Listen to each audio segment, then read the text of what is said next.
이 크레올의 신분이 완전히 뒤바뀌게 된 건 아이러니하게도 바로 노예제 폐지 때문이었습니다. 근데 왜 그렇지? 이게 1865년에 남북전쟁이 끝나요. 그러면서 노예제가 공식적으로 폐지가 됐거든요. 그런데 그러다 보니까 크레올은 노예로서 이제 더 이상 살아도 되지 않을 흑인들과 동등한 신분으로 된 겁니다. 그러니까 크레올의 입장에서는 신분이 하락하게 된 거죠. 그러니까 크레올들과 다른 흑인들과의 평등이 된 거네요. 어떻게 보면. 네. 그리고 이때 이게 1877년에 미국 남부 지역에 이 주둔했었던 연방군이 이제 철수를 하게 돼요. 그러면서 남부의 주들이 일제히 이 흑인들을 탄압하기 시작했습니다.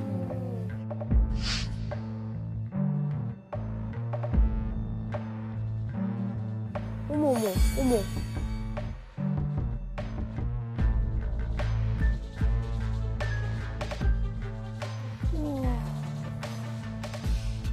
이 백인 정치인들은 흑인들을 차별하는 정책들을 또 쏟아냈고요. 이렇게 해서 생겨난 법이 그 유명한 짐 크로우 법입니다.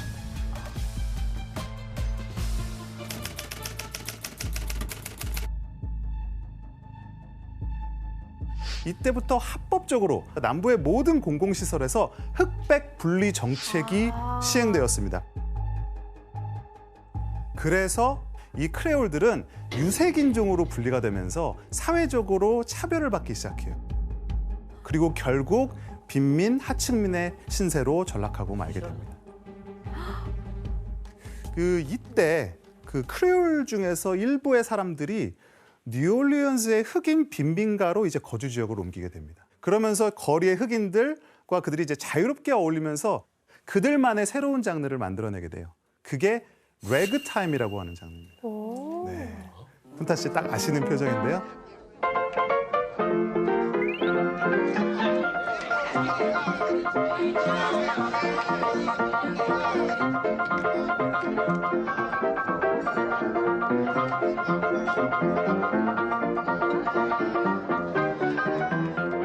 이 노래 아시죠? 따단 따단 따단 따라라라라란 따란딴.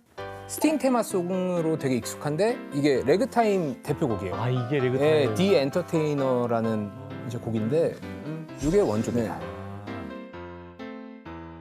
이제 이렇게 뉴올리언스라는 장소를 중심으로 흑인 노예들의 음악이었던 이제 가스펠하고 블루스, 그리고 크레올이 만들어낸 래그타임이 이제 혼합이 되면서 지금껏 들어보지 못했던 새로운 장르가 드디어 탄생하게 됩니다. 그게 바로 재즈입니다.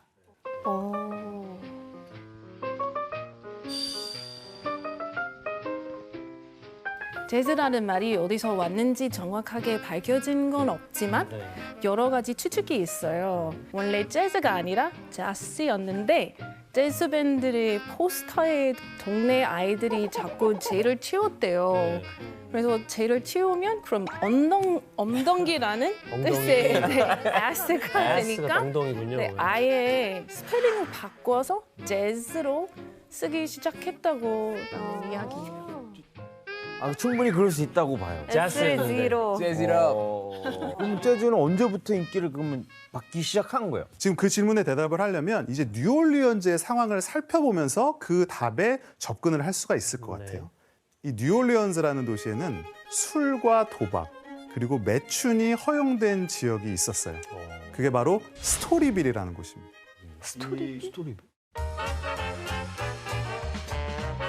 스토리빌에서는 군인들 그리고 뱃사람뿐만 아니라 이 흑인과 크레올, 이 신분에 상관없이 음악을 즐기고 싶은 사람이 모두 모일 수 있는 그런 곳이었습니다. 보셨을 때 사람들의 모습이 어때 보입니까? 저기 일하시는 직원분도 춤추고 계신 것 같은데. 네, 맞아요. 그럼 이때 스토리빌에서 유행했던 음악이 뭐예요? 네, 당시 이제 스토리빌에서 흘러나온 초창기 재즈곡의 대표곡이 있는데요. 함께 들어보시겠습니다.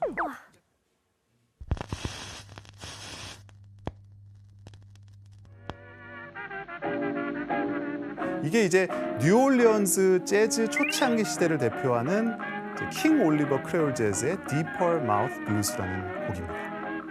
진짜 옛날 올드 재즈다.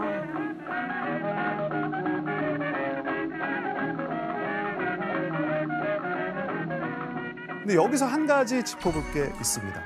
이 노래 제목이 Deeper Mouth Blues라고 했잖아요. 근데 이 Deeper Mouth는 이제 하마입이라는 뜻이에요. 예, 풀이하자면. 근데 이 뉴올리언스의 한 재즈 가수의 별명이기도 합니다. 오? 과연 누굴까요?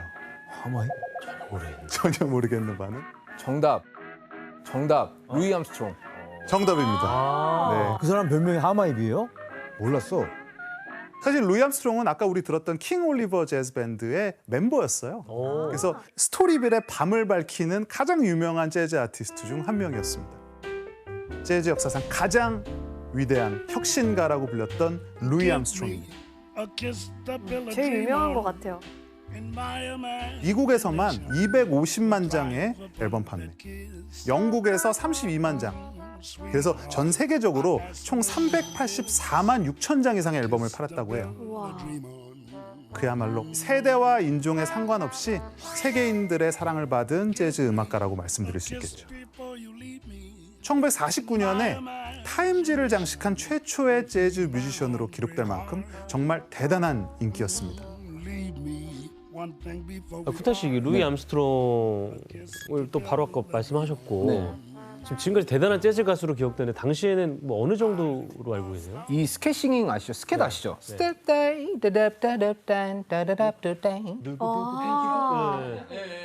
네, 리듬에 맞춰서 이제 그렇게 그냥 흥얼거리는 건데 주호민 씨가 많이 하시잖아요. 재즈란 말이죠. 맞아요. 맞죠? 이게 스케치. 네. 몰라. 재즈가 뭐라고 생각하세요? 재즈? 네. 상대방의 호흡, 화합. 아니? 샤빠두비두바 두비두비두비두비두비두비두비두비두바 이거야? 왜 이렇게 잘해? 이 스캣싱잉을 유행시킨 장본인이에요. 아, 그렇구나.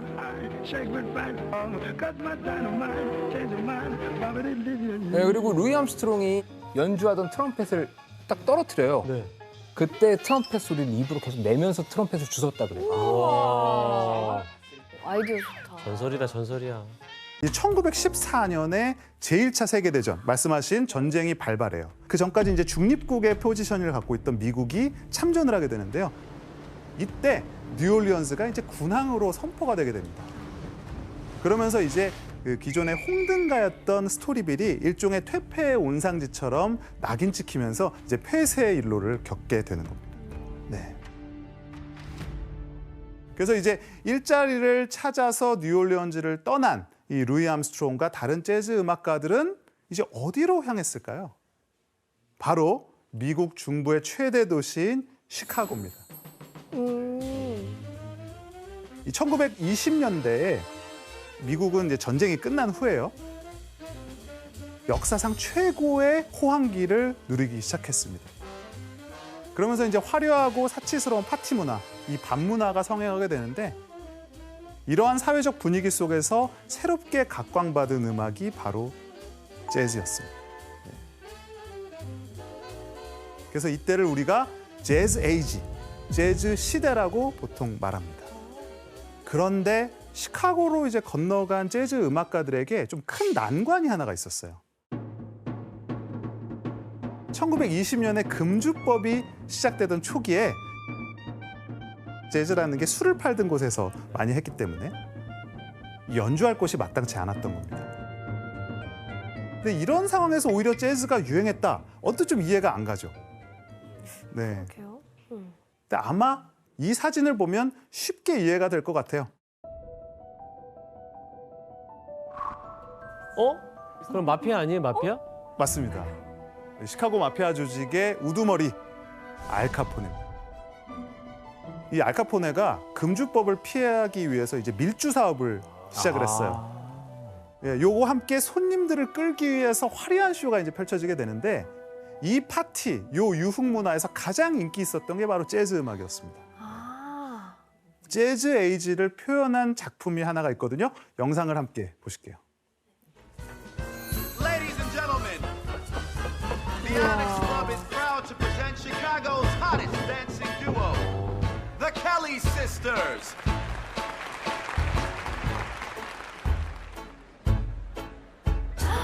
Come on, babe, why don't we paint the town.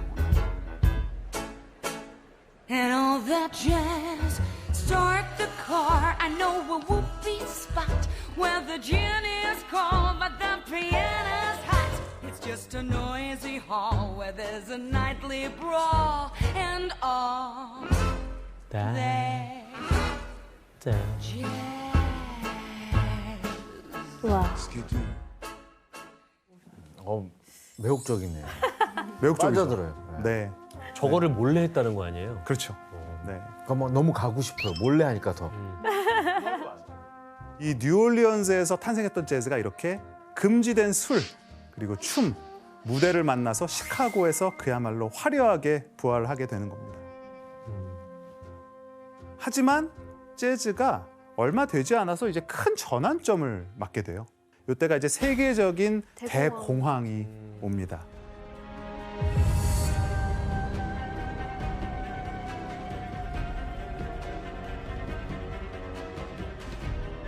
사회가 끝도 없이 침체하게 됐고요. 이렇게 실업자가 넘치고 음악이라는 게 좀 꿈꿀 수 없었던 비참한 나날이 계속되었습니다. 그런데 이때 루즈벨트 대통령이 내세운 뉴딜 정책으로 인해서 미국이 이 대공황 시대를 생각보다 빨리 마감할 수가 있었어요. 그러면서 이 금주법도 함께 해지가 됐습니다. 다시 이제 경기를 회복해 나가는 낙관주의가 팽배한 미국에서 새로운 사운드의 재즈 음악이 들려오기 시작했던 겁니다. 아 진짜? 이 시대를 규정한 가장 유명한 곡으로 한번 선곡을 해봤거든요. 신나지 않을까요, 그냥? 또?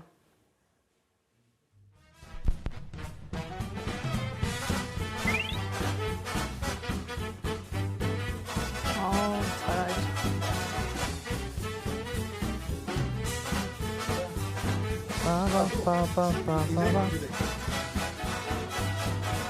좀 익숙하죠, 이 노래. 많이 들어보셨죠? 춤이라는 이 동작이 절로 나오는 이 재즈의 한 장르, 바로 스윙입니다.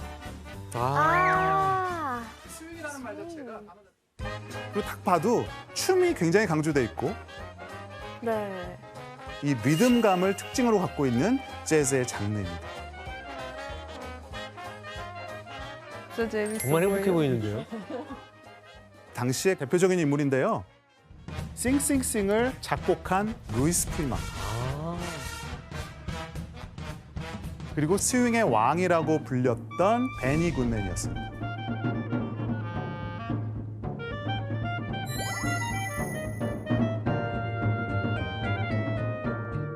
프리마 분은 우리 현철 선배님 닮으세요. 이제까지 흑인 뮤지션들이 주로 대표를 하고 있었던 재즈가 백인 음악가의 얼굴로 바뀌게 되면서 어떻게 보면 대중음악의 주류가 되기 시작했다라고 말할 수 있겠죠. 아.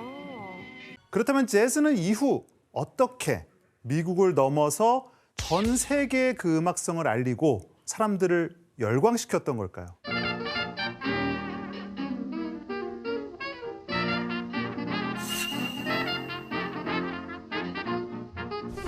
바로 루이 암스트롱입니다. 당시 미국에서도 국보급 가수로서 인정을 받으면서 1950년대 이 냉전 시기죠. 미국 국무부의 후원을 받아서 해외 투어를 떠나게 됐어요. 그리고 63년에는 재즈 뮤지션으로는 최초로 우리나라를 방문을 했어요. 그래서 공연을 하기도 했어요. 63년에요? 네. 내한을 했었어요. 네.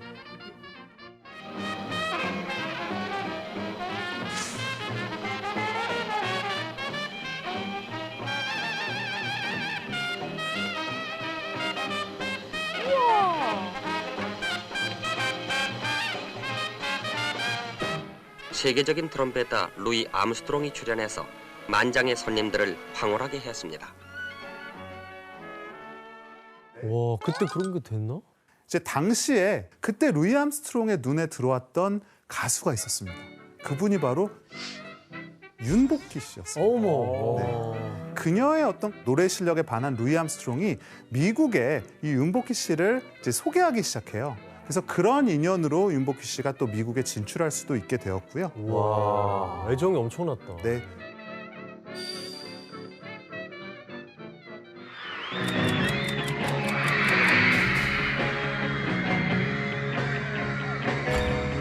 Oh yeah, I'll tell you something. I think you'll understand when I say that something. I wanna hold your hand. I wanna hold your hand. I wanna 1964년 5월에 비틀즈를 누르고 루이 암스트롱은 빌보드 차트 1위를 달성합니다. 와, 비틀즈를 눌렀어요? 네. 이때 발표됐던 루이 암스트롱의 재즈곡이 Hello Dolly라는 곡이었습니다. 네. Hello, Dolly. This is Louis, Dolly. Mighty glad to have you back. 당시에 루이 암스트롱의 나이가 62이었습니다. 빌보드 차트 1위에 오른 최고령의 음악가이기도 했습니다. 와, 대단하다. 이제 이후에도 루이 암스트롱의 인기가 계속됐는데요. 1967년에는 What a Wonderful World라는 곡을 발표하면서 그 인기가 더욱 높아져 갔고요.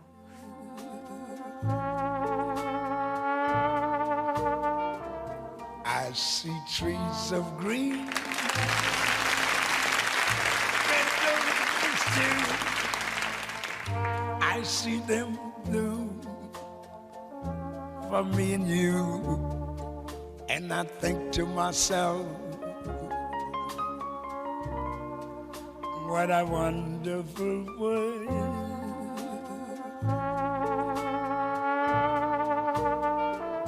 I see skies of blue. They're out there. Clouds Special of song white. going out to you right now. Bright blessed days, dark sacred nights, and I think to myself, what a wonderful world.